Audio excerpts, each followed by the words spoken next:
ಮದ್ದೂರು ನಗರಸಭೆಗೆ ಸೇರ್ಪಡೆ ಖಂಡಿಸಿ ಪಂಜಿನ ಮೆರವಣಿಗೆ. ಸೋಮನಹಳ್ಳಿ, ಗೊರನವನಹಳ್ಳಿ, ಗೆಜ್ಜಲಗೆರೆ ಹಾಗೂ ಚಾಮನಹಳ್ಳಿ ಪಂಚಾಯಿತಿ ವ್ಯಾಪ್ತಿಯ ಗ್ರಾಮಸ್ಥರಿಂದ ಪಂಜಿನ ಪ್ರತಿಭಟನೆ.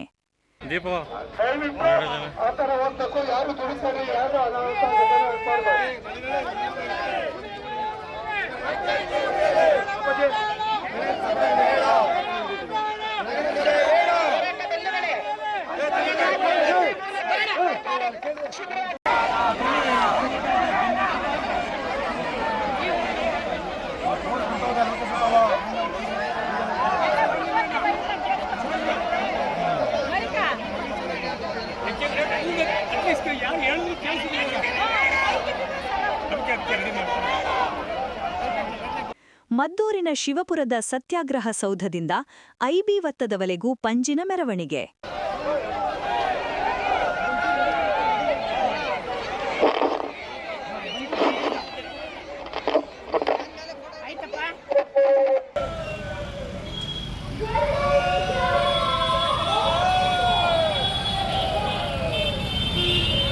ಐಬಿ ವೃತ್ತದಲ್ಲಿ ಪಂಜು ಹಿಡಿದು ಸರ್ಕಾರ ವಿರುದ್ಧ ಧಿಕ್ಕಾರ ಕೂಗಿ ಹೆದ್ದಾರಿ ರಸ್ತೆ ತಡೆದು ಆಕ್ರೋಶ.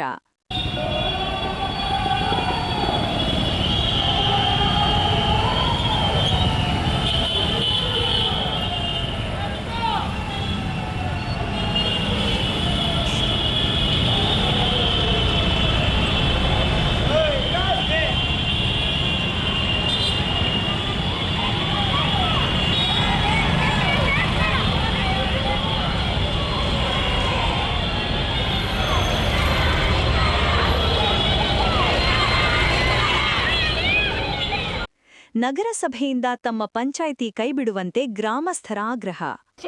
ನಾವು 50 ದಿನದವರೆಗೂ ತಾಳ್ಮೆಯಿಂದ ಚಳವಳಿಯನ್ನ ತಕೊಂಡು ಬಂದವರು. 2 ಗ್ರಾಮ ಪಂಚಾಯಿತಿಯಲ್ಲಿ ನಿರಂತರವಾಗಿ ಹೋರಾಟ ಶುರುವಾಗಿದೆ. ಮೊದಲು ರಸ್ತೆ ತಡೆಯಾಗಿದೆ, ಈಗ ಪಂಜಿನ ಮೆರವಣಿಗೆ ಆಗಿ ನಾವು ನಮ್ಮ ಆಕ್ರೋಶವನ್ನ ಈ ರೂಪದಲ್ಲಿ ಗಾಂಧಿಯವರ ಮಾರ್ಗದಲ್ಲೇ ತೋರಿಸ್ಕೊಳ್ತಾ ಇದ್ದೀವಿ. ಸರ್ಕಾರ, ಜಿಲ್ಲಾಡಳಿತ, ಉಸ್ತುವಾರಿಯವರು, ಸಂಸದರು, ಎಲ್ಲಾ ಶಾಸಕರುಗಳು ಇವತ್ತು ಎಚ್ಚೆತ್ತುಕೊಳ್ಳಬೇಕಾಗಿದೆ. ಪ್ರಜೆಗಳ ಅಭಿಪ್ರಾಯವನ್ನ ವಿರೋಧಿಸಿ, ಪ್ರಜೆಗಳ ಅಭಿಪ್ರಾಯವನ್ನ ಲೆಕ್ಕಕ್ಕೆ ತಕ್ಕೊಳ್ಳದೆ ಎಷ್ಟೇ ಬೇಡ ಅಂದ್ರು ಹಠಕ್ಕೆ ಬಿದ್ದವರ ಹಾಗೆ ನಗರಸಭೆಗೆ ಸೇರ್ಪಡೆಯನ್ನ ನಾವು ವಿರೋಧಿಸ್ತಾ ಇದ್ದೀವಿ. ಶಾಸಕರು ಈ ಕೂಡಲೇ ಇದನ್ನ ವಾಪಸ್ ತಕ್ಕೊಳ್ಳುವ ನಿರ್ಣಯವನ್ನ ಮಾಡಬೇಕು. ಹಾಗೇನೆ ಕರ್ನಾಟಕ ಸರ್ಕಾರ ಈ ಹೋರಾಟವನ್ನ ಗಂಭೀರವಾಗಿ ಪರಿಗಣಿಸಬೇಕು. ಈ ಕೂಡಲೇ ತಾವು ನಿರಂತರವಾಗಿ ನಡೀತಿರ್ತಕ್ಕಂಥ ಈ ಚಳುವಳಿಯನ್ನ ಗಂಭೀರವಾಗಿ ಪರಿಗಣಿಸಬೇಕು. ಈ ಸ್ವಾತಂತ್ರ್ಯ ಸೌಧದ ಮುಂದೆ, ಸತ್ಯಾಗ್ರಹದ ಸೌಧದ ಮುಂದೆ ಇವತ್ತು ನಾವು ಕರ್ನಾಟಕ ಸರ್ಕಾರಕ್ಕೆ, ಮದ್ದೂರಿನ ತಾಲೂಕಿನ ಶಾಸಕರಿಗೆ, ಜಿಲ್ಲಾಡಳಿತಕ್ಕೆ, ಉಸ್ತುವಾರಿಯವರಿಗೆ, ಸಂಸದರಿಗೆ ಮತ್ತೊಮ್ಮೆ ಎಚ್ಚರಿಕೆ ಹೇಳ್ತೀವಿ. ಪ್ರಜೆಗಳ ಆಕ್ರೋಶ ಭುಗಿಲೇಳುವ ಮುನ್ನ ಈ ನಿಲುವಿನ ನೀವು ವಾಪಸ್ ತಕ್ಕೊಳ್ಳೇಬೇಕು. ಇದು ಒಕ್ಕೊರಲಿನ ಹೋರಾಟ ಬಂಧುಗಳ ಎಲ್ಲರ ಪರವಾಗಿ ನಾನು ಎಚ್ಚರಿಕೆಯನ್ನು ನೀಡ್ತಾ ಇದ್ದೇನೆ. ಹೋರಾಟಕ್ಕೆ ಜಯವಾಗಲಿ, ಪಂಚಾಯಿತಿ ಉಳಿಯಲಿ, ನಗರಸಭೆ ತೊಲಗಲಿ. ನಗರ ಅಭಿವೃದ್ಧಿಯನ್ನ ನಾವು ಯಾವತ್ತೂ ಕೂಡ ವಿರೋಧಿಸ್ತೇವೆ. ಹಳ್ಳಿಗಳು ಹಳ್ಳಿಗಳಾಗಿ ಉಳಿಬೇಕು, ಹಳ್ಳಿಗಳು ಹಳ್ಳಿಯಲ್ಲೇ ಸಂತೋಷವಾಗಿ ಬದುಕಬೇಕು. ಸುಂದರವಾದ ಮೇಕಪ್ಪಿನಿಂದ ಕೂಡಿದ ಯಾವ ತರದ ಆಧುನಿಕ ಆಡಂಬರದ ಬದುಕು ನಮಗೆ ಬೇಕಾಗಿಲ್ಲ. ನಾವು ನೈಜವಾಗಿ ಸಂತೋಷವಾಗಿದ್ದೀವಿ, ಹಳ್ಳಿಲಿ ಯಾವ ತೊಂದರೆಯೂ ಇಲ್ಲ. ರೈಲಿನಲ್ಲಿ ಪ್ರಯಾಣ ಮಾಡುವ ಪ್ರಯಾಣಿಕರೇ ಎಚ್ಚರ ಎಚ್ಚರ. ಕಳ್ಳತನ, ಅಪಘಾತ ಬಗ್ಗೆ ಎಚ್ಚರಿಕೆ ಕೊಟ್ಟ ರೈಲ್ವೆ ಅಧಿಕಾರಿಗಳು. ರೈಲ್ವೆ ಪ್ರಯಾಣಿಕರಿಗೆ ಅಪಘಾತ ಹಾಗೂ ಸುರಕ್ಷತೆ ಅರಿವು. ಫೀಲ್ಡ್ಗಿಳಿದು ರೈಲ್ವೆ ಪೊಲೀಸರಿಂದ ಪ್ರಯಾಣಿಕರಿಗೆ ಅಪಘಾತ ಹಾಗೂ ಸುರಕ್ಷತೆ ಬಗ್ಗೆ ಅರಿವು. ಕಿಟಕಿ ಪಕ್ಕ ಮಲಗಿದ್ದ ಪ್ರಯಾಣಿಕರ ಎಚ್ಚರಿಸಿ ಅರಿವು. ಮಂಡ್ಯದ ರೈಲ್ವೆ ನಿಲ್ದಾಣದಲ್ಲಿ ಪ್ರಯಾಣಿಕರಿಗೆ ಜಾಗೃತಿ ಕಾರ್ಯಕ್ರಮ. ರೈಲ್ವೆ ಪ್ರೊಟೆಕ್ಷನ್ ಫೋರ್ಸ್ ಬೆಂಗಳೂರು ವಿಭಾಗದ ವತಿಯಿಂದ ಆಯೋಜನೆ. ಎಎಸ್ಐ ಬಸವರಾಜ್ ಹೊಟ್ಟಾರ್ ನೇತೃತ್ವದಲ್ಲಿ ಜಾಗೃತಿ. ಹಳಿಗಳನ್ನು ದಾಟುವುದು, ಚಲಿಸುವ ರೈಲಿನಲ್ಲಿ ಹತ್ತುವುದು, ಇಳಿಯುವುದು ಅಪಾಯಕಾರಿ ಮತ್ತು ಶಿಕ್ಷಾರ್ಹ ಅಪರಾಧ ಎಂದು ಎಚ್ಚರಿಕೆ. ವಿಂಡೋಸ್ನ ಕ್ಲೋಸ್ ಮಾಡ್ಕೊಂಡು ಮಲಗಿ, ನೋ ಪ್ರಾಬ್ಲಮ್. ಇತ್ತೀಚೆಗೆ ಚಿನ್ನದ ರೇಟ್ ಜಾಸ್ತಿ ಆಗಿದೆ, ನಮ್ಮೆಲ್ಲರಿಗೂ ಗೊತ್ತಿರೋದೆ. ಕಳ್ಳ ಏನ್ ಮಾಡ್ತಿದ್ದಾನೆ, ಒಂದು ಅವಕಾಶ ಸಿಕ್ದಂಗೆ ಹೇಳಿದ್ರು ಟ್ರೈನ್ ಹೆಂಗಿರೋ ಪ್ಲಾಟ್ಫಾರ್ಮ್ ಅಲ್ಲಿ ನಿಂತಿದೆ, ನೀಟಾಗಿ ಮೂವ್ ಆಗ್ಬಿಡ್ತಾರೆ. ಹಾಗಾಗಿ ಟ್ರೈನಲ್ಲಿ ಟ್ರಾವೆಲ್ ಮಾಡಬೇಕಾದ್ರೆ ಸ್ಪೆಷಲಿ ವಿಂಡೋಸ್ ಸೈಡ್ ಕೂತಾಗ ವಿಂಡೋಸ್ನ ಕ್ಲೋಸ್ ಮಾಡ್ಕೊಳ್ಳಿ. ನಿಮಗೆ ಟ್ರಾವೆಲಿಂಗ್ ಟೈಮಲ್ಲಿ ಏನಾದರೂ ಸಮಸ್ಯೆ ಆದರೆ ನಮ್ದು ರೈಲ್ವೆ ಹೆಲ್ಪ್ ಲೈನ್ ನಂಬರ್ ಇದೆ, 139 ಅಂತ ನಂಬರಿಗೆ ಕಾಲ್ ಮಾಡಿ. ಕ್ಲೋಸ್ ಮಾಡಿ ಮೇಡಮ್, ಕ್ಲೋಸ್ ಮಾಡ್ಕೊಳ್ಳಿ. ನೀವು ಮಲಗಿ ಆರಾಮಾಗಿ ಕ್ಲೋಸ್ ಮಾಡ್ಕೊಂಡು ಮಲಗಿ. ಫ್ಯಾನ್ ಇದೆ, ಫ್ಯಾನ್ ಆನ್ ಮಾಡ್ಕೊಳ್ಳಿ. ನಿಮ್ಗೆ ಶೆಕೆ ಇದ್ರೆ ನಿಮ್ಮ ಲಗೇಜು, ವ್ಯಾನಿಟಿ ಬ್ಯಾಗು ಎಲ್ಲ ಕಳ್ಳತನ ಆಗೋ ಸಂಭವ ಇರುತ್ತೆ. ಮೇಡಮ್ ಅವರೇ, ಇಲ್ಲಿ ನೋಡಿ ಫುಲ್ ಓಪನ್ ಇದೆ. ಇದು ಎಮರ್ಜೆನ್ಸಿ ಟೈಮಲ್ಲಿ ಮಾತ್ರ ಓಪನ್, ಅಲ್ಲಿವರೆಗೂ ಕ್ಲೋಸ್ ಮಾಡ್ಕೊಡಿ. ಕ್ಲೋಸ್ ಮಾಡ್ಬಿಡಿ. ರಾತ್ರಿ ಸಮಯದಲ್ಲಿ ಕಳ್ಳರಿಗೆ ಅನುಕೂಲ ಆಗ್ಬಿಡ್ತೈತೆ ಕಳ್ಳತನ ಮಾಡಕ್ಕೆ. ಈಸಿಯಾಗಿ ಒಳಗೆ ಎಂಟ್ರಿ ಆಗ್ತಾನೆ, ಬೆಲೆ ಬಾಳೋ ವಸ್ತುಗಳನ್ನ ತಗೊಂಡು ಓಡಿ ಹೋಗೋ ಚಾನ್ಸ್ ಇರುತ್ತೆ. ನಮ್ಮ ಸಣ್ಣ ಪುಟ್ಟ ತಪ್ಪುಗಳಿಂದನೇ ನಮ್ಮ ರಾತ್ರಿ ಸಮಯದಲ್ಲಿ ನಮಗೆ ಮಿಸ್ ಆಗ್ತದೆ. ನೈಟ್ ಟೈಮಲ್ಲಿ ವಿಂಡೋ ಫುಲ್ ಕ್ಲೋಸ್ ಮಾಡಬೇಕು. Okay, for safety of your valuable things. Okay, take care. Happy journey.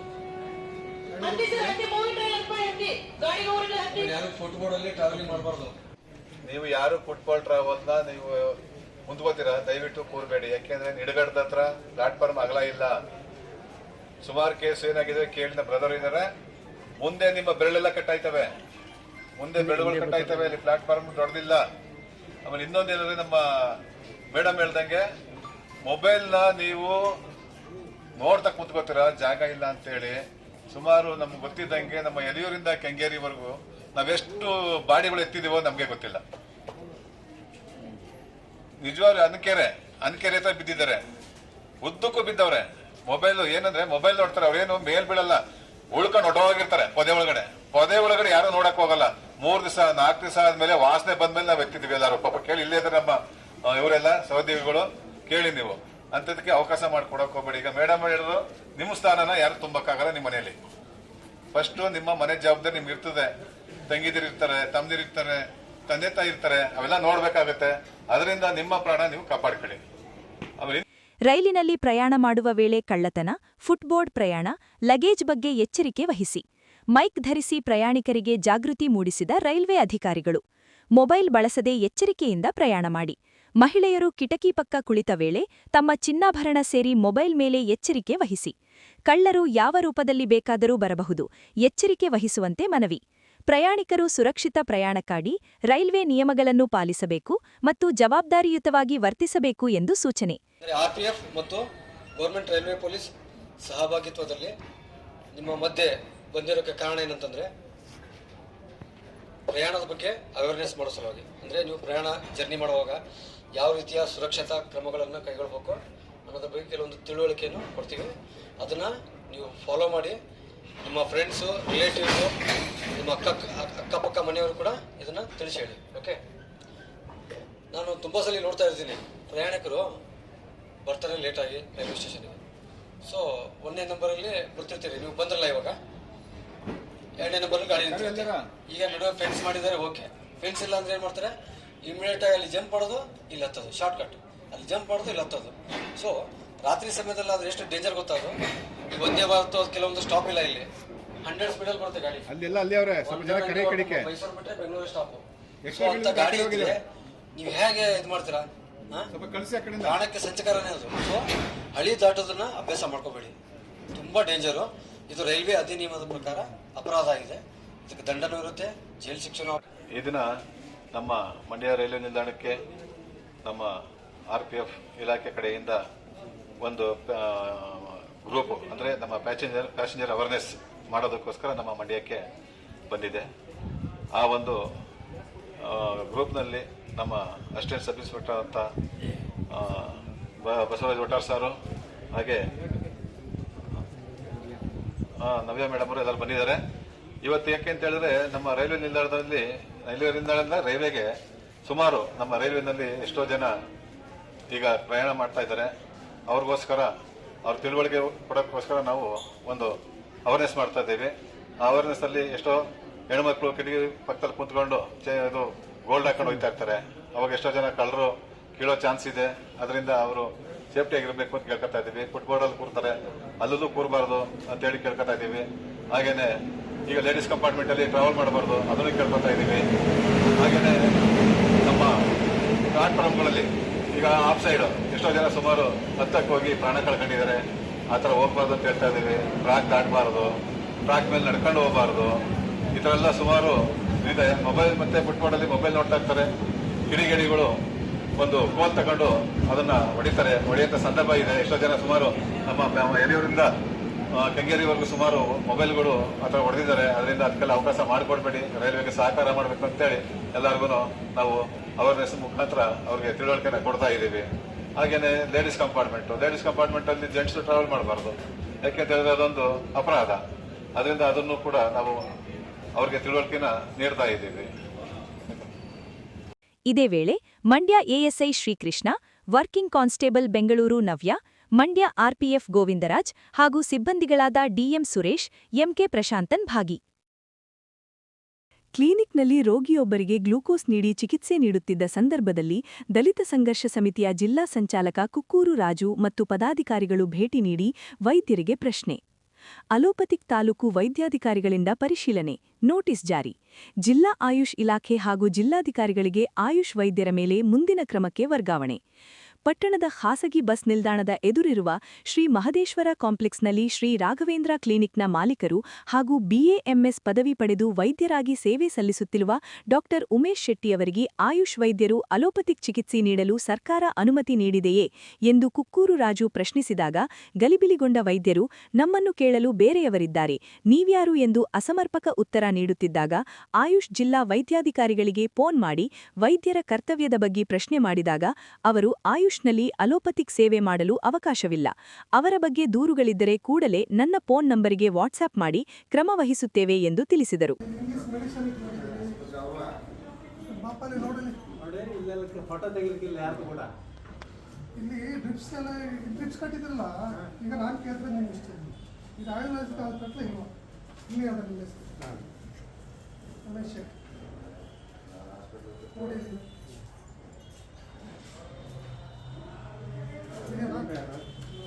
ನಾವು ಸಂಘಟನೆ ಯಾವ ಸಂಘಟನೆ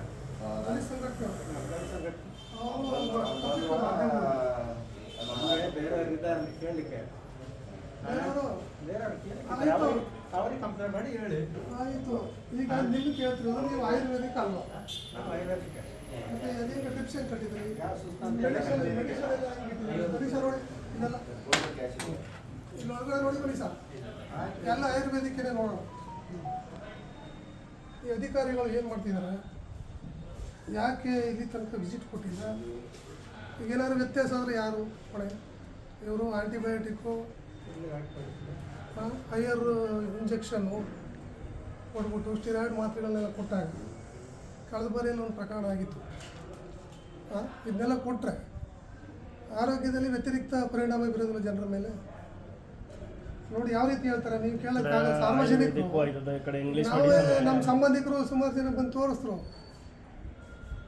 ವ್ಯತಿರಿಕ್ತ ಪರಿಣಾಮ ಬೀರಿ. ಈಗ ನಿಮ್ಮ ಆರೋಪ ಏನು? ಈಗ ಇದು ಆಯುರ್ವೇದಿಕ್ ಹಾಸ್ಪಿಟ್ಲ್ ಸರ್, ಅವ್ರು ಆಯುರ್ವೇದಿಕ್ಗೆ ಪರ್ಮಿಷನ್ ತಗೊಂಡ್ರು. ಇವ್ರು ಇಂಗ್ಲೀಷಿನ ಮೆಡಿಸಿನ್ ಕೊಡ್ತಾ ಇದ್ದಾರೆ. ನೀವು ಒಳಗಡೆ ನೋಡಲ್ಲ, ಡ್ರಿಪ್ಸ್ ಕಟ್ಟಿದ್ದಾರೆ, ಅವರು ಡ್ರಿಪ್ಸ್ ಕಟ್ಟಿದ್ದಾರೆ. ಅವ್ರು ಕೇಳಿದ್ರೆ ನೀವ್ಯಾರು ಕೇಳಕ್ಕೆ ಅಂತ ಹೇಳ್ತಿದ್ದಾರೆ. ಇಲ್ಲಿ ಬರ್ತಕ್ಕಂಥವ್ರು ಯಾರು? ನಮ್ಮ ಜನ ತಾನೆ. ಯಾರು ಬರ್ತಾ ಇದ್ದಾರೆ? ಇಲ್ಲಿ ಬರ್ತಕ್ಕಂಥವ್ರು ನಮ್ಮ ಜನ. ನೋಡಿ ಸ್ಪಷ್ಟವಾಗಿದೆ. ಇವರು ಆಯುಷ್ ತಗೊಂಡಿರ್ತಕ್ಕಂಥದ್ದು ಉಮೇಶ್ ಶೆಟ್ಟಿ ಅವರು ಇದೆ. ಈ ಥರದ ಕ್ಲಿನಿಕ್ಗಳು ಸುಮಾರು ಈ ತಾಲೂಕಿನಲ್ಲಿ 10-15 ಕ್ಲಿನಿಕ್ಗಳಿದ್ದಾವೆ. ಈ ಆರೋಗ್ಯ ಅಧಿಕಾರಿಗಳು ಏನು ಮಾಡ್ತಾಯಿದ್ದಾರೆ? ಸಾರ್ವಜನಿಕ ಕೇಳಿದ್ರೆ ಈ ಥರ ಉಡಾಕಿ ಹತ್ರ ನೀವ್ಯಾರು ಕೇಳೋಕ್ಕೆ ಅಂತ ಕೇಳ್ತಾ ಇದ್ದಾರೆ. ನಮಗೆ ಗೊತ್ತಿಲ್ಲ, ಒಂದು ಸರಿ ಇಂಜೆಕ್ಷನ್ ಹಾಕ್ಸೋದು ವ್ಯತ್ಯಾಸ ಸರ್, ಯಾರು ಹೊಣೆ? ಯಾರು? ಈಗ ಆ ಥರದ ಪ್ರಕರಣಗಳೇನಾದ್ರು ಈ ಕ್ಲಿನಿಕ್ಕಿಂದ ನಡೆದಿದ್ದಾವ?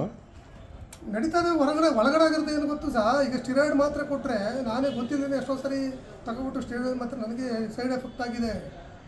ಇವ್ರು ಯಾವ ಮಾತ್ರೆ ಕೊಟ್ಟರು ಅಂತ ಓದಿರ್ತಾನೆ, ಅದ್ರ ಬಗ್ಗೆ MBBS ಮಾಡಿರ್ತಾನೆ. ಇವ್ರಿಗೆ ಪರ್ಮಿಷನ್ ಇದೆಯಾ? ಕೊಡಲಿಕ್ಕೆ ಪರ್ಮಿಷನ್ ಇದೆಯಾ? ಇವರು ಆಯುರ್ವೇದಿಕ್ ಅಷ್ಟೇ ಕೊಡಬೇಕು ವಿನಃ ಇವ್ರಿಗೆ ಅಲೋಪತಿ ಕೊಡಲಿಕ್ಕೆ, ಇಂಗ್ಲೀಷ್ ಮೆಡಿಸಿನ್ ಕೊಡಲಿಕ್ಕೆ ಪರ್ಮಿಷನ್ ಇದೆಯಾ? ಕೇಳಿ ಅವ್ರನ್ನೇ. ನಾವು ಅಲ್ಲೇ ಇವ್ರ ಹತ್ರ ಕೇಳಬೇಕಾರಲ್ಲೇ ಯಾರ ಹತ್ರ? DHOನಾ?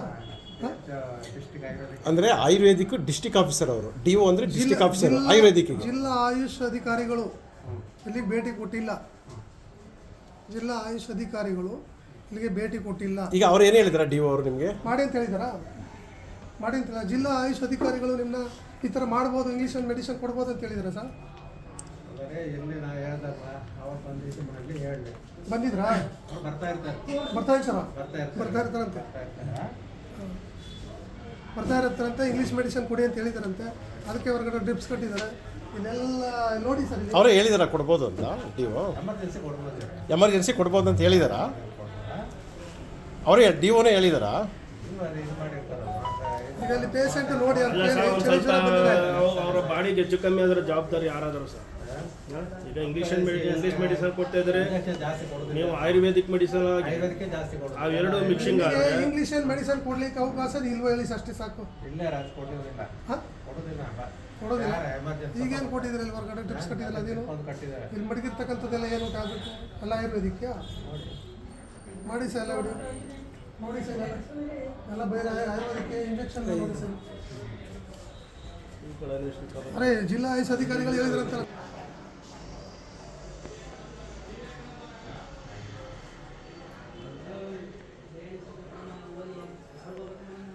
ನಂತರ ಅಲೋಪತಿಕ್ ತಾಲೂಕು ವೈದ್ಯಾಧಿಕಾರಿಗಳಾದ ಡಾಕ್ಟರ್ ರವಿಕುಮಾರ್ ರವರಿಗೆ ಕರೆ ಮಾಡಿ ಕ್ಲಿನಿಕ್ಗೆ ಕರೆಯಿಸಿದಾಗ ಖುದ್ದು ಡಾಕ್ಟರ್ ರೋಗಿಯೊಬ್ಬರಿಗೆ ಗ್ಲೂಕೋಸ್ ಬಾಟಲ್ ಹಾಕಿರುವುದನ್ನು ನೋಡಿ ಆಯುಷ್ ವೈದ್ಯರಿಗೆ ನೋಟಿಸ್ ನೀಡಿ ಮಾತನಾಡಿ, ದೂರು ಬಂದ ತಕ್ಷಣ ರಾಘವೇಂದ್ರ ಕ್ಲಿನಿಕ್ಗೆ ಭೇಟಿ ನೀಡಿ ಪರಿಶೀಲಿಸಿದ್ದು, ಇವರು ಅಲೋಪತಿಕ್ ಮೆಡಿಷನ್ನನ್ನು ರೋಗಿಗಳಿಗೆ ನೀಡುತ್ತಿರುವುದು ಕಂಡುಬಂದಿರುವ ಕಾರಣ ನೋಟಿಸ್ ನೀಡಿ ಮುಂದಿನ ಕ್ರಮಕ್ಕೆ ಜಿಲ್ಲಾ ಆಯುಷ್ ಇಲಾಖೆ ಹಾಗೂ ಜಿಲ್ಲಾಧಿಕಾರಿಗಳಿಗೆ ವರ್ಗಾಯಿಸುತ್ತಿದ್ದೇನೆಂದರು. ರಾಜು ಅಂತ ಟಿ ನರಸೀಪುರದಿಂದ ಮೇಡಮ್, ಸಾರ್ವಜನಿಕರು. ಈಗ ಇಲ್ಲಿ ನರಸೀಪುರದಲ್ಲಿ ಉಮೇಶ್ ಶೆಟ್ಟಿ ಅನ್ನೋರು ಒಂದು ಕ್ಲಿನಿಕ್ ತೆಗೆದಿಲ್ಲ, ಆಯುಷ್ವಲ್ಲ ಮೇಡಮ್, ಆಯುರ್ವೇದಿಕ್ ಅಲ್ವದು. ಮತ್ತು ಇಲ್ಲಿ ಡ್ರಿಪ್ಸ್ ಕಟ್ಕೊಂಡು ಇಂಗ್ಲೀಷ್ ಮೆಡಿಸನ್ ಎಲ್ಲ ಕೊಟ್ಕೊಂಡು ಎಲ್ಲ ಮಾಡ್ತಾ ಇದ್ರಲ್ಲ ಮೇಡಮ್. ಅವ್ರು ಕೇಳಿದ್ರೆ ಆಯುಷ್ ಜಿಲ್ಲಾಧಿಕಾರಿಗಳೇ ಬಂದು ಹೋಗಿದ್ದಾರೆ, ನಮ್ಮ ಪರ್ಮಿಷನ್ ಕೊಟ್ಟಿದ್ದಾರೆ ಅಂತ ಹೇಳ್ತಾರೆ ಉಮೇಶ್ ಶೆಟ್ಟಿ ಅವರು.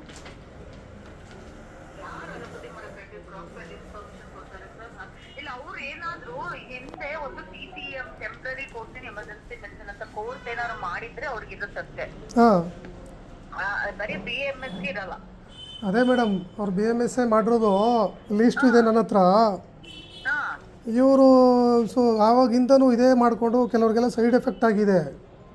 ಇವರು ಇಂಗ್ಲೀಷ್ ಮೆಡಿಸನ್ ಕೊಟ್ಟು ಕೇಳಿದ್ರೆ ಇವರು ಇಲ್ಲಿ ಬಂದು ಮೆಡಿಸನ್ ಎಲ್ಲ ವಿಡಿಯೋ ಮಾಡಿದ್ದೀವಿ ಇಂಗ್ಲೀಷ್ ಮೆಡಿಸನು ಕೇಳಿದ್ರೆ ಇಲ್ಲ ನಮಗೆ ಪರ್ಮಿಷನ್ ಕೊಟ್ಟಿದ್ದಾರೆ, ಅವರು ನೋಟಿಸ್ ಕೊಡಲಿ ಹಾಗೆ ಹೀಗೆ ಅಂದ್ಕೊಂಡು. ಇಲ್ಲ ಸರ್, ನನಗೊಂದು ಕಂಪ್ಲೇಂಟ್ ಕೊಡಿ. ಊರಲ್ಲಿ ಇದೆಲ್ಲ ಅಕ್ಸೆಪ್ಟಬಲ್ ಇರಲ್ಲ. ಏನೇ ಮಾಹಿತಿ ಇದ್ರೂ ಕಂಪ್ಲೇಂಟ್ ಏನಿದ್ರು ನನಗೊಂದು ಲೆಟರ್ ಕೊಟ್ಬಿಡಿ ಸರ್, ಮೇಲ್ ಆದ್ರೂ ಮಾಡ್ಬಿಡಿ. ಹೌದಾ? ನಿಮ್ಮನ್ನೇ ಪರ್ಮಿಷನ್ ಕೊಟ್ಟು ಹೋಗಿ ವಿಸಿಟ್ ಮಾಡ್ತೀವಿ.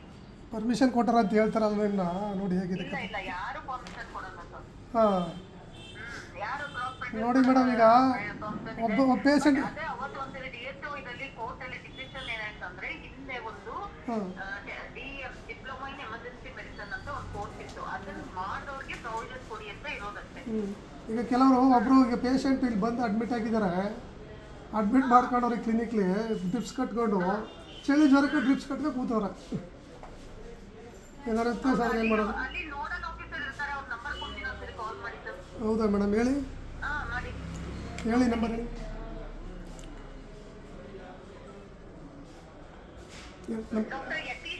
ಹೇಳಿ ಮೇಡಮ್. ತಾಲೂಕಿನಲ್ಲಿ 14ಕ್ಕಿಂತ ಹೆಚ್ಚು ಆಯುಷ್ ಕ್ಲಿನಿಕ್ಗಳು ಸೇವೆ ನೀಡುತ್ತಿದ್ದು, ಕೆಲವು ಕಡೆ ಆಯುರ್ವೇದ ಜೊತೆಗೆ ಅಲೋಪತಿಕ್ ಮೆಡಿಷನ್ ನೀಡುತ್ತಾ ರೋಗಿಗಳ ಪ್ರಾಣದ ಜೊತೆಗೆ ಚೆಲ್ಲಾಟವಾಡುತ್ತಿರುವುದು ಗಮನಕ್ಕೆ ಬಂದಿದೆ. ಇವರೇನು MBBS ಪದವಿ ಪಡೆದ ವೈದ್ಯರ? ಸ್ಟಿರಾಯ್ಡ್ ಮಾತ್ರೆ ಕೊಟ್ಟಾಗ ಅಡ್ಡ ಪರಿಣಾಮಗಳಾಗಿರುವ ಎಷ್ಟೋ ಉದಾಹರಣೆಗಳಿವೆ. ಇದರ ಬಗ್ಗೆ ತಾಲೂಕು ಹಾಗೂ ಜಿಲ್ಲೆಯಲ್ಲಿ ಇರುವ ಆಯುಷ್ ಮೇಲಾಧಿಕಾರಿಗಳು ಯಾವುದೇ ಕ್ರಮಕ್ಕೆ ಮುಂದಾಗದಿರುವುದು ಹಲವು ಅನುಮಾನಗಳಿಗೆ ಎಡೆಮಾಡಿಕೊಟ್ಟಿವೆ ಎಂದು ಕುಕ್ಕೂರು ರಾಜು ದೂರಿದ್ದಾರೆ. You are not eligible to do it. Ayush department ಅವ್ರಿಗೆ ಒಂದು ಬರೀತೀನಿ. You know it better than me. Last time ಬಂದಾಗ ಹೇಳಿದ್ದೆ ನಿಮಗೆ. ಹೇಳಿದ್ನೆ. ನಂಗೆ ಗೊತ್ತಿಲ್ಲಪ್ಪ. ಈಗ ಹಿಂದೆ ಮಾಡಿದ್ದೀರಲ್ವಾ ನೋಡಿ. ನೀವು ಬಿಟ್ಟು ನಾನು ಏನು ಹೇಳ್ಬೇಕು ಅದಕ್ಕೆ? ಆಲ್ರೆಡಿ ಬಂದಾಗ ಇನ್ಫಾರ್ಮ್ ಮಾಡಿದ್ದೆ, ಶುಡ್ ನಾಟ್ ಡೂ ಇಟ್ ಅಂತ ಹೇಳಿದ್ದೆ. ಈಗ ಮಾಡಿದ್ದೀರಾ, ಆಯುಷ್ ಡಿಪಾರ್ಟ್ಮೆಂಟ್ ನಾನು ನೋಟಿಸ್ ಕೊಡ್ತೀನಿ, ಅವ್ರು ಏನು ಆನ್ಸರ್ ಮಾಡ್ತಾರೆ ಅದಕ್ಕೆ ರೆಸ್ಪಾನ್ಸಿಬಲ್ ನೋಡಿ. ಎನಿಥಿಂಗ್ ಹ್ಯಾಪನ್ಸ್ ದಟ್ ಕ್ಲೋಸ್ ಮಾಡಿಸ್ತೀರಿ. ನಾನು ಏನು ಕೇಸ್ ಇದು? ಹೊರಗಡೆ ಹೇಳ್ತೀರಪ್ಪ, ಹೊರಗಡೆ ಹೇಳ್ತೀರಾ ಬಾಪ. ಏನಾಗಿತ್ತು ಅಂದ್ರೆ ಅವ್ರಿಗೆ ಸುಸ್ತಾಗಿತ್ತಾ? BP sugar ಏನಿದೆಯಮ್ಮ? ಏನೂ ಇಲ್ವಾ? ಸುಸ್ತು ಬರೀ ಸುಸ್ತಾಗ್ತದಾ? ನನಗೆ ಬೇಕು ಅಂತ ಮಾಡೋಕ್ಕಾಗತ್ತಾ? ಹೆಚ್ಚು ಕಡಿಮೆ ಆಗ್ತದೆ. ಜೀವ ಹೋಗಿ ಅಂತ ನೋಡಿದ್ರೆ ಜೀವ ಹೋಗಿ ಅಂತ ಹೇಳೋಕ್ಕಾಗತ್ತೆ ಅಲ್ಲ? ಹಂಗೇನಿಲ್ಲ. ಓಕೆ, ಉಪ್ಕೊಂತ ಇದೆ, ಹಿಂಗೆ ಹೇಳಿದ್ರಿಂದ ಸರಿ ಇರಲಿಲ್ಲ. ಉಳ್ಕೊಳಪ್ಪ, ಐ ಆಮ್ ನಾಟ್ ಹೆಲ್ಪಿಂಗ್. ಇದ್ರ ಬಗ್ಗೆ ನಾನು ಹೇಳ್ತಿಲ್ಲ. ಡಾಕ್ಟ್ರೆ, what you are done is wrong. Ayush department ಬರೀತೀನಿ, you need to answer it, ನೀವು ಅಂತ ಅಷ್ಟೇ. ಅಲ್ಲಿ ನೋಟಿಸ್ ಕೊಡ್ತೀನಿ, ಅದಕ್ಕೆ ನೋಟಿಸ್ ಕೊಟ್ಟು ಉತ್ತರ ಕೊಡಿ. ನಿಮ್ಮ ಆಯುಷ್ ಡಿಪಾರ್ಟ್ಮೆಂಟ್ಗೆ ಅವ್ರು ಬಂದು ಇನ್ಸ್ಪೆಕ್ಷನ್ ಮಾಡಿ ಮೀಟಿಂಗ್ ಕರೀತಾರೆ ಡಿ ಸಿಯಲ್ಲಿ ಮಳವಳ್ಳಿ ಶ್ರೀ ಮಂಟೇಸ್ವಾಮಿ ಮಠದ ವತಿಯಿಂದ ದೈವಾರ್ಷಿಕ ಪದ್ಧತಿ ಪ್ರಕಾರ ಕೆಆರ್ ನಗರ ಕಪ್ಪಡಿ ಕ್ಷೇತ್ರದಲ್ಲಿ ಫೆಬ್ರವರಿ 15ರಿಂದ 1 ತಿಂಗಳವರೆಗೆ ನಡೆಯಲಿರುವ ಧರ್ಮಗುರು ಮಂಟೇಸ್ವಾಮಿ ಅವರ ಶಿಷ್ಯ ರಾಚಪ್ಪಾಜಿ ಜಾತ್ರಾ ಮಹೋತ್ಸವಕ್ಕೆ ಮಂಟೇಸ್ವಾಮಿ ರಾಚಪ್ಪಾಜಿ ಮಠಾಧಿಪತಿಗಳಾದ ಎಂಎಲ್ ವರ್ಚಸ್ವಿ ಶ್ರೀಕಂಠ ಸಿದ್ಧಲಿಂಗರಾಜೆ ಅರಸ್ ಅವರು ತಾಲೂಕಿನ ಬಿಜಿಪುರ ಮಂಟೇಸ್ವಾಮಿ ಮಠದಲ್ಲಿ ವಿಶೇಷ ಪೂಜೆ ಸಲ್ಲಿಸಿ ಧಾರ್ಮಿಕ ವಿಧಿವಿಧಾನಗಳೊಂದಿಗೆ ಧರೆಗೆ ದೊಡ್ಡವರು ಮಂಟೇಸ್ವಾಮಿ ಕಂಡಾಯ ರಾಚಪ್ಪಾಜಿ ಸತ್ತಿಗೆ ಸೇರಿದಂತೆ ಕೊಂಬು ಬಿಂಕು ಬಿರುದುಗಳೊಂದಿಗೆ ಕಪ್ಪಡಿ ಕ್ಷೇತ್ರಕ್ಕೆ ತೆರಳಿದರು.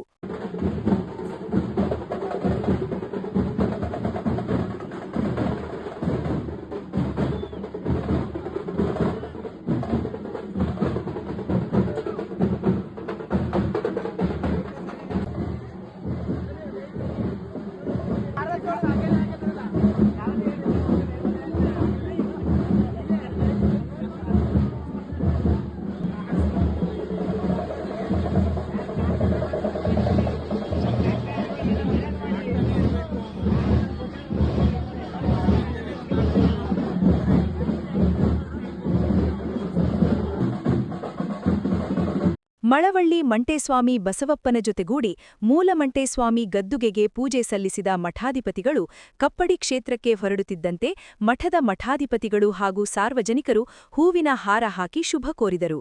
ಮಂಟೇಸ್ವಾಮಿ ಮಠದಿಂದ ಮುಟ್ಟಣಹಳ್ಳಿ ದೊಡ್ಡಮ್ಮತಾಯಿ ದೇವಸ್ವಾನದವರೆಗೆ ಎಂಎಲ್ ವರ್ಚಸ್ವಿ ಶ್ರೀಕಂಠ ಸಿದ್ಧಲಿಂಗರಾಜೆ ಅರಸ್ ಅವರು ಸಹಸ್ರರು ಸಂಖ್ಯೆಯಲ್ಲಿ ಮೆರವಣಿಗೆ ಹೆಜ್ಜೆ ಹಾಕಿದರು.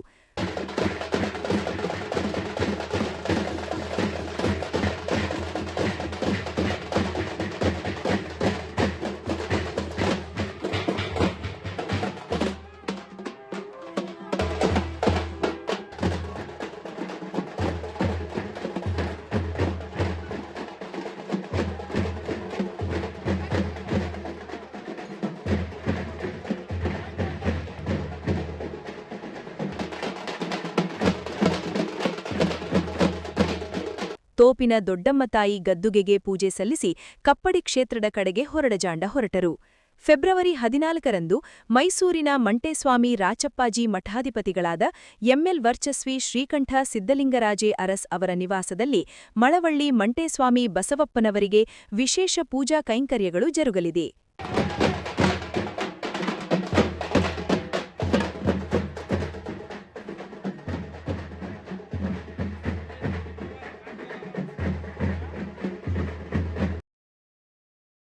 ಚನ್ನಪಟ್ಟಣ ರಸ್ತೆಯಲ್ಲಿರುವ ಹಲಗೂರು ಲಯನ್ಸ್ ಕ್ಲಬ್ ಆವರಣದಲ್ಲಿ ಅಂತಾರಾಷ್ಟ್ರೀಯ ಲಯನ್ಸ್ ಸಂಸ್ಥೆಗಳ ಒಕ್ಕೂಟ, ಬಿಡಬ್ಲ್ಯೂ ಲಯನ್ಸ್ ಸೂಪರ್ ಸ್ಪೆಷಾಲಿಟಿ ಕಣ್ಣಿನ ಆಸ್ಪತ್ರೆ ಮತ್ತು ಜಿಲ್ಲಾ ಅಂಧತ್ವ ನಿಯಂತ್ರಣ ವಿಭಾಗ ಮಂಡ್ಯ ಇವರುಗಳ ಸಂಯುಕ್ತ ಆಶ್ರಯದಲ್ಲಿ ಉಚಿತ ಕಣ್ಣಿನ ಪರೀಕ್ಷೆ ಮತ್ತು ಆಧುನಿಕ ಶಸ್ತ್ರಚಿಕಿತ್ಸೆ ಮೂಲಕ ಐಒಎಲ್ ಅಳವಡಿಕೆ ಶಿಬಿರವನ್ನು ಚೈತ್ರ ಅವರು ಉದ್ಘಾಟಿಸಿ ಮಾತನಾಡುತ್ತಾ, ನಮ್ಮ ಆಸ್ಪತ್ರೆ ವತಿಯಿಂದ ಉಚಿತವಾಗಿ ಕಣ್ಣಿನ ಪರೀಕ್ಷೆ ನಡೆಸಿ ಅವಶ್ಯಕತೆ ಇರುವವರಿಗೆ ಶಸ್ತ್ರಚಿಕಿತ್ಸೆ ಮಾಡಲಾಗಿದೆ. ಇದುವರೆಗೂ ಲಕ್ಷಾಂತರ ಜನರಿಗೆ ಕಣ್ಣಿನ ಸಮಸ್ಯೆಯನ್ನು ನಿವಾರಿಸಿದ್ದೇವೆ. ಯಾವುದಕ್ಕೂ ಭಯಪಡುವ ಅವಶ್ಯಕತೆ ಇರುವುದಿಲ್ಲ. ಇಂತಹ ಶಿಬಿರಗಳನ್ನು ಸದ್ಬಳಕೆ ಮಾಡಿಕೊಂಡು ನಿಮ್ಮ ಕಣ್ಣನ್ನು ತಪಾಸಣೆ ಮಾಡಿಸಿಕೊಳ್ಳುವುದು ಸೂಕ್ತ ಎಂದರು. ಕಣ್ಣಿನ ಆಸ್ಪತ್ರೆ ಹಲವಾರು ವರ್ಷಗಳಿಂದ ಉಚಿತವಾಗಿ ಶಸ್ತ್ರಚಿಕಿತ್ಸೆ ಮಾಡ್ಕೊಂಡು ಬಂದಿದೆ. ಲಕ್ಷಾಂತರ ಜನರಿಗೆ ದೃಷ್ಟಿ ಬರೋ ಥರ ಮಾಡಿದೆ. ನೀವು ಮತ್ತೆ ನಿಮಗೆ ಪರಿಚಯ ಇರೋರು ಏನಾದರೂ ಕಣ್ಣಲ್ಲಿ ಸಮಸ್ಯೆ ಇದ್ದರೆ ಅವರಿಗೂ ಹೇಳಿ ಕ್ಯಾಮ್ ಸ್ಕ್ರೀನಿಂಗ್ ಎಲ್ಲ ಬರೋ ಥರ ಮಾಡ್ಬೋದು. ಏನು ಸಮಸ್ಯೆ ಇಲ್ಲ, ಏನು ಹೆದರ್ಕೊಳ್ಳೋ ಅವಶ್ಯಕತೆ ಇಲ್ಲ, ಎಲ್ಲ ಉಚಿತವಾಗಿ ನಡೆಯುತ್ತೆ. ನಿಮ್ಗೆ ಏನು ಸಮಸ್ಯೆ ಇದ್ರೂ ನಮ್ಮ ಹತ್ರ ಹೇಳ್ಕೊಳ್ಬೋದು. ಎಲ್ಲ ಪರೀಕ್ಷೆ ಮಾಡಿ ಯಾರಿಗೆ ಯಾವ ಥರ ಶಸ್ತ್ರಚಿಕಿತ್ಸೆ. ಕಾರ್ಯಕ್ರಮದ ಅಧ್ಯಕ್ಷತೆ ವಹಿಸಿದ್ದ ಲಯನ್ಸ್ ಸಂಸ್ಥೆಯ ಅಧ್ಯಕ್ಷರಾದ ಜಿಎಸ್ ಮನೋಹರ್ ಮಾತನಾಡಿ, ಈ ಶಿಬಿರದಲ್ಲಿ ಸುಮಾರು 85ಕ್ಕೂ ಹೆಚ್ಚು ಶಿಬಿರಾರ್ಥಿಗಳನ್ನು ತಪಾಸಣೆ ನಡೆಸಲಾಗಿದ್ದು, ಅದರಲ್ಲಿ 30 ಜನರಿಗೆ ಶಸ್ತ್ರಚಿಕಿತ್ಸೆ ಅವಶ್ಯಕತೆ ಇದ್ದು, ಅವರನ್ನು ಇಂದು ಬೆಂಗಳೂರಿಗೆ ಕರೆದೊಯ್ದು ಶಸ್ತ್ರಚಿಕಿತ್ಸೆ ನಂತರ ಶನಿವಾರ ಇದೇ ಸ್ಥಳಕ್ಕೆ ಕರೆದುಕೊಂಡು ಬಿಡಲಾಗುತ್ತದೆ. ಗ್ರಾಮೀಣ ಪ್ರದೇಶದ ಜನರು ಇಂತಹ ಶಿಬಿರವನ್ನು ಸದ್ಬಳಕೆ ಮಾಡಿಕೊಂಡು ನಿಮ್ಮ ಆರೋಗ್ಯವನ್ನು ಕಾಪಾಡಿಕೊಳ್ಳುವಂತೆ ಕರೆ ನೀಡಿದರು. ಅವ್ರಿಗೆ ಅನುಕೂಲ ಆಗಲಿ ಅಂದ್ಬಿಟ್ಟು ಹಸಿವು ನಿವಾರಣಾ ಕಾರ್ಯಕ್ರಮ ಅಂತ ಮಾಡ್ತಾ ಇದ್ದೀವಿ. ಪ್ರತಿದಿನ ಆ ಒಂದು ಕಾರ್ಯಕ್ರಮ ಮಾಡ್ತಾ ಇದ್ದೀವಿ. ಜೊತೆಗೆ ಹಲವಾರು ಈಗ ಮೊನ್ನೆ ಬಸವನಪೇಟೆಯಲ್ಲಿ ಉಚಿತವಾಗಿ ಆರೋಗ್ಯ ತಪಾಸಣಾ ಶಿಬಿರ ಮಾಡಿ ಅಲ್ಲಿ ಅವಶ್ಯಕವಾಗಿದ್ದವರಿಗೆ ಔಷಧಿ ಮತ್ತು ಔಷಧಿ ಉಪಚಾರಗಳನ್ನು ಕೂಡ ನಾವು ನೀಡಿ ಒಂದು ಸೇವಾ ಕಾರ್ಯಕ್ರಮ ನಡೆಸ್ತಾ ಇದ್ದೀವಿ. ಈ ಒಂದು ಕಾರ್ಯಕ್ರಮಗಳನ್ನ ನಾವು ನಡೆಸೋದ್ರ ಜೊತೆಗೆ ಈ ನಾವು ಏನು ಕಾರ್ಯಕ್ರಮನ ನಾವು ಮಾಡ್ತೇವೆ ಅದರ ಸದುಪಯೋಗ ಪಡ್ಕೊಳ್ಬೇಕಾದ್ರೆ ನಿಮ್ಮಂಥ ಫಲಾನುಭವಿಗಳು ಬರಬೇಕು. ಈ ಒಂದು ಕಾರ್ಯಕ್ರಮಕ್ಕೆ ಇವತ್ತು ನಾವು ಈ ಕಾರ್ಯಕ್ರಮನ ನಡೆಸೋಕ್ಕೆ ನಾವು 3 ದಿನ ತಯಾರಿ ಮಾಡಿದ್ವಿ. ಆದರೆ ಒಂದು ದೊಡ್ಡ ಮಟ್ಟದಲ್ಲಿ ಈ ಒಂದು ಕಾರ್ಯಕ್ರಮಕ್ಕೆ ಫಲಾನುಭವಿಗಳು ಬಂದು ಒಂದು 80 ಜನ ಆಯ್ತು ಸರ್. 80 ಜನ ಫಲಾನುಭವಿಗಳು ಬಂದು ಅದರಲ್ಲಿ ಅವಶ್ಯಕವಿರುವ 30 ಜನ ಸರ್ ಒಂದು 30 ಜನ ಅವ್ರಿಗೆ ಯಾರು ಕರ್ಕೊಂಡೋಗಿ ಆಪರೇಷನ್ ಮಾಡಿ ಅಲ್ಲಿ 3 ದಿವಸ ಅಲ್ಲಿ ಇಟ್ಕೊಂಡು ಪುನಃ ಇದೇ ಜಾಗಕ್ಕೆ ಪುನಃ ಕರ್ಕೊಂಡು ಬಂದು ಶನಿವಾರ ಮಧ್ಯಾಹ್ನ ಪುನಃ ಇಲ್ಲಿಗೆ ಇದೇ ಜಾಗಕ್ಕೆ ಕರ್ಕೊಂಡ್ಬಿಡ್ತಾರೆ. ಪುನಃ ಅದಾದ 3 ವಾರಗಳ ಬಳಿಕ ಅವರಿಗೆ ಉಚಿತವಾಗಿ ಪುನಃ ನಾವು ಕನ್ನಡಕಗಳನ್ನು ವಿತರಿಸ್ತೇವೆ. ಈ ಒಂದು ಕಾರ್ಯಕ್ರಮಗಳನ್ನು ನಾವು ಆಯೋಜನೆ ಮಾಡ್ತಾ ಇರ್ತೀವಿ. ಇದರ ಸದುಪಯೋಗವನ್ನು ನಾಗರಿಕರು ಮತ್ತು ಅವಶ್ಯಕತೆ ಇದ್ದವರು ಬಳಸ್ಕೊಳ್ಳಿ ಅಂತ ಹೇಳ್ತಾ ಈ ಒಂದು ಕಾರ್ಯಕ್ರಮದ ಜೊತೆಗೆ ಇನ್ನೂ ಹಲವಾರು ಸೇವಾ ಕಾರ್ಯಕ್ರಮಗಳನ್ನು ನಮ್ಮ ಸಂಸ್ಥೆಯ ಜೊತೆಗೆ ಹಾಗೂ ನಮ್ಮ ಸಂಸ್ಥೆಯ ಅಧಿಕ ಸದಸ್ಯರುಗಳು ಒಳಗೂಡಿ ನಾವು ಮಾಡ್ತಾ ಇದ್ದೀವಿ. ಜೊತೆಗೆ ಸಾರ್ವಜನಿಕರು ಕೂಡ ಈ ನಮ್ಮ ಕಾರ್ಯಕ್ರಮಕ್ಕೆ ಒಂದು ಕೈಜೋಡಿಸಿ ಬಂದಿದ್ದಾರೆ. ನಂತರ ಸಂಸ್ಥೆ ವತಿಯಿಂದ ವೈದ್ಯಾಧಿಕಾರಿ ಚೈತ್ರ ಮತ್ತು ನಾಗೇಶ್ ಅವರಿಗೆ ಸನ್ಮಾನಿಸಿ ಅಭಿನಂದಿಸಲಾಯಿತು. ಕಾರ್ಯಕ್ರಮದಲ್ಲಿ ಅಧ್ಯಕ್ಷರಾದ ಬಿಎಸ್ ಮನೋಹರ್, ಖಜಾಂಜಿ ಸಿ ಪ್ರವೀಣ, ಕಾರ್ಯದರ್ಶಿ ಎಟಿ ಶ್ರೀನಿವಾಸ್ ಸೇರಿದಂತೆ ಸದಸ್ಯರುಗಳಾದ ಡಾ A S Nagesh, A S Devaraju, H R Padmanabha, K Shivaraju, ಡಾ ಶಂಶುದ್ದೀನ್, ಡಿಎಲ್ ಮಾದೇಗೌಡ, ನಾಗೇಶ್ ಮತ್ತು ಇತರರು ಇದ್ದರು.